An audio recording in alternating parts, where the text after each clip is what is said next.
In today's video, I'm going to teach you how to migrate your WP Engine WordPress website to another hosting provider in 2025.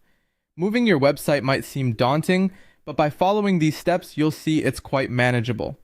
Let's dive right in. First, you'll need to log into your WP Engine dashboard.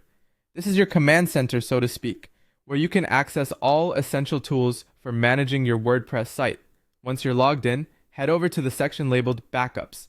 It's crucial to have a full backup of your website, which includes both your files and the database. Here, you'll want to download the zip file of your site's backup. Think of it as securing a safety net before making any big changes. With your backup safely downloaded, the next step takes us over to your new hosting environment. Log into your new hosting account's cPanel or whatever dashboard your hosting provider uses. This is essentially where you'll rebuild your website in its new home. Once you're in, look for PMyAdmin. This is the tool you'll use to manage your databases.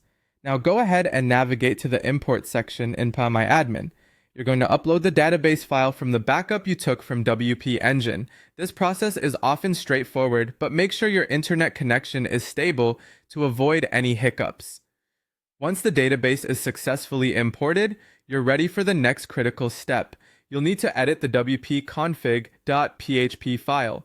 This file is the gateway to your WordPress settings, and ensuring it's configured correctly is crucial for your site to function.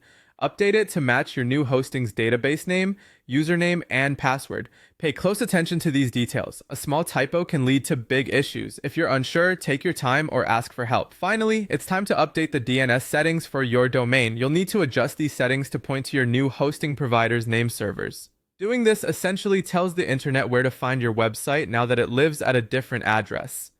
This change might take a little while to propagate. Sometimes it's immediate. Other times it could take up to 48 hours.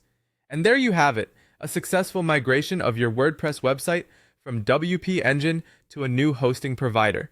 I hope these steps were clear and helpful. Remember, taking your time and being methodical will pay off in the long run. If any issues arise, don't hesitate to consult with your hosting provider's support team. They can be a great resource. Thanks for tuning in, and I hope your site performs wonderfully in its new environment.